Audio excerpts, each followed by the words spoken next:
O nosso assunto continua a ser coronavírus, a Covid-19, que ainda está aí em pauta e que nós vamos agora trazer para você sobre os testes diagnósticos para a doença.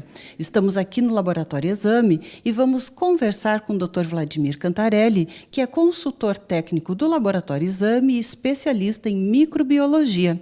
E está conosco também Camila Petter, que é diretora técnica aqui do Laboratório Exame, que vão falar então para a gente como vão aí os testes, não é? Muita gente positivando aí, doutor, tudo bem? Tudo bem, prazer. Sim, né, ultimamente nós temos tido um aumento, né, do número de casos positivos, né, como esperado, né? E a gente tem então basicamente dois tipos de teste que nós estamos fazendo. O tradicional, que é o PCR, que todo mundo já ouviu falar tanto agora, né? E os outros testes são os sorológicos, aqueles de anticorpos. Eles têm algumas diferenças, a gente pode ver quais são, né? Olha, então já vamos cumprimentar aqui a Camila, não é? Quem sabe ela também pode falar um pouquinho para a gente sobre isso, né? O laboratório já está desde o início de abril aí fazendo os testes e a procura tem sido grande, não é, Camila? Tudo bem? Isso, tudo bom, doutora Eliana? Gostaria de agradecer, né, essa oportunidade do laboratório poder expor esses testes. É muito importante nesse momento que nós consigamos trazer informações para que as pessoas procurem os testes adequados, né, de acordo com o tempo de exposição ao vírus, né, uma possível contaminação.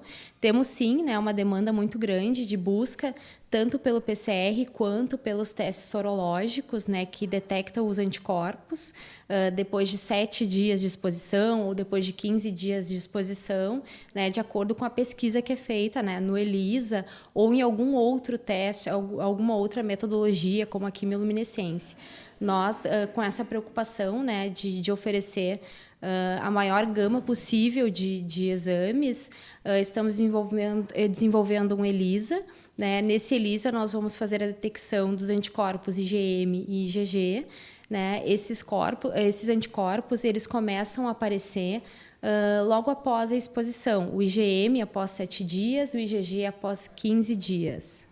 Bem, mas para quem é leigo aí no assunto, né, a gente vai explicar um pouquinho melhor aqui, né, perguntando para o Dr. Vladimir o seguinte: esse teste de detecção inicial, ele é o mesmo que o teste rápido das farmácias? Ele tem uma diferença? Como é que é esse teste que é o mais comum, que está se fazendo assim mais amplamente, doutor? Bom, tem que ver realmente a diferença desses testes, né? O PCR é o teste que detecta o material genético do vírus. Então, ele está mais indicado assim, lá no início, né, da exposição, da infecção.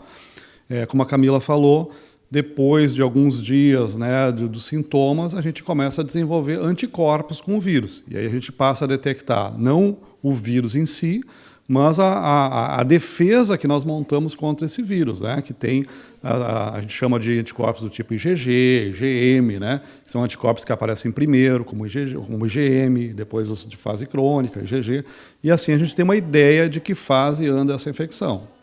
Bem, tem-se feito alguns testes rápidos em farmácia, mas eu tenho minhas dúvidas se realmente é a mesma coisa, né? Porque eu creio que não é tão simples assim, não é? E não tão confiável, porque a própria bula diz que, não é 100% confiável. Então, eu gostaria de saber, as diferenças e se a gente pode confiar quando sai o resultado aqui no Laboratório Exame. Bom, né, falando assim dos testes em geral, os testes rápidos, como o nome diz, ele é para ser um teste feito em consultório, né, onde a gente pode ter uma resposta imediata. Naquele caso, assim, a gente precisa saber se o paciente tem ou não tem. Lembrando que ele tem uma série de limitações, falsos negativos e falsos positivos. Quer dizer, a pessoa pode ter um teste positivo e não estar doente, e pode dar negativo e a pessoa estar doente. Exatamente, né? Pode ser que, como são testes que não têm uma grande sensibilidade, está no início da infecção, não formam anticorpos, está negativo, né? Um falso negativo nesse caso. O contrário também acontece, né? Por exemplo, a pessoa tem uma infecção com outros vírus e aí tem alguns anticorpos que dão reações cruzadas, podem ali mascarar o teste, então dá um positivo, né? Mas é um falso positivo nesse caso, não era o coronavírus. Lembra, tem outros coronavírus também circulando, né? Outros vírus respiratórios, alguns deles às vezes podem provocar essas reações cruzadas, né? E falsos positivos. Então, gente, tenho certeza que o pessoal não sabia aí que tem outros coronavírus, né? Mas a gente fala especificamente da doença, né, do vírus que causa a doença, não é? A Covid-19. Mas a Camila falou sobre o teste de ELISA, que é um pouco diferente deste teste rápido e que a gente tem aqui também no Laboratório Exame. Então, fala para a gente o que é esse teste com um nome tão bonitinho, ELISA, né? Um nome bonito. Bom, o teste ELISA, né, ele tem a mesma finalidade do teste rápido, mas ele apresenta uma sensibilidade significativamente maior. Nós temos aí os testes ELISA apresentando uma sensibilidade de 90% após 20 dias de infecção, sendo que alguns testes rápidos apresentam sensibilidade entre 50% e 80%. Nós temos uma série de estudos já publicados que defendem a utilização do teste rápido para um objetivo epidemiológico, mas que para a questão diagnóstica a gente tem que cuidar muito a avaliação da sensibilidade, do tempo de exposição.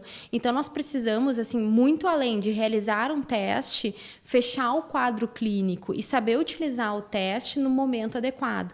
O ELISA, além de nos garantir uma alta sensibilidade, ele é realizado dentro de um ambiente totalmente controlado, que é o ambiente do laboratório, né? Onde nós temos todo o cuidado com a amostra, nós temos todo o preparo dos reagentes, a manutenção dos equipamentos. E outra coisa muito importante, o ELISA ele é feito através da leitura em equipamentos.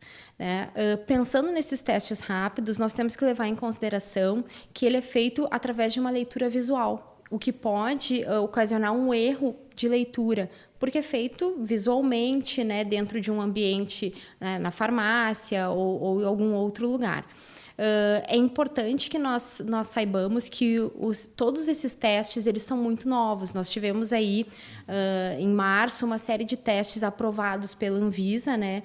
Acredito que hoje nós tenhamos em torno de 28 testes e os estudos demonstram uma variabilidade muito grande dos resultados entre uma marca e outra. Então, nós precisamos levar isso em consideração para determinar esse diagnóstico de uma forma mais segura. Olha, isso não deveria acontecer, né? De uma marca para outra, o teste estar positivo ou negativo, não pode, não é? É uma diferença séria, não é? E também, às vezes, o próprio erro, quando a pessoa faz o teste rápido ou não faz exatamente como deveria ser feito, passo a passo, não é? Para fazer o reagente ali, não é? O visual, o teste visual, avaliação visual, não é? Creio que a Camila falou, que é diferente, então, de colher material e fazer essa análise.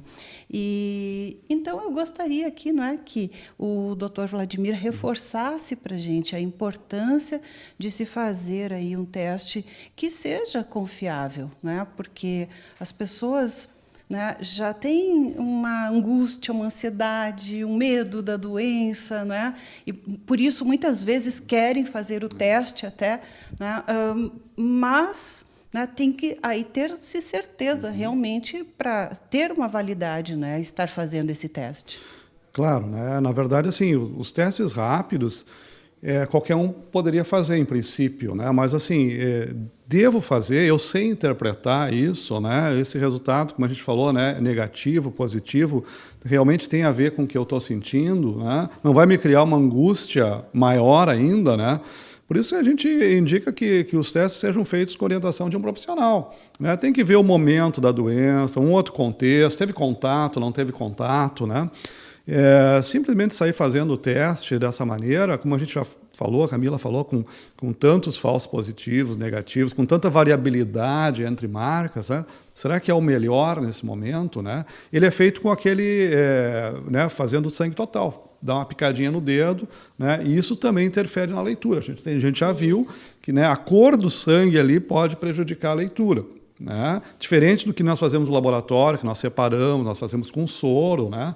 São testes com quantificação, inclusive, bem diferentes desse tipo de teste.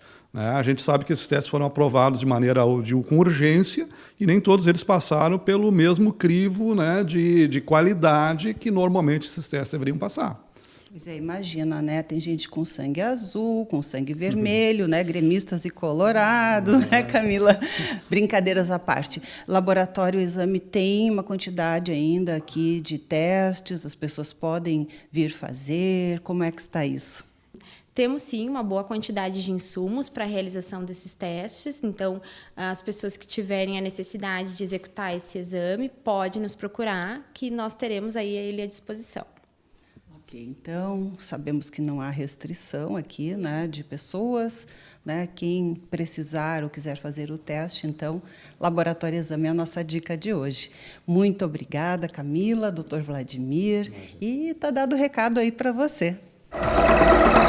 Governo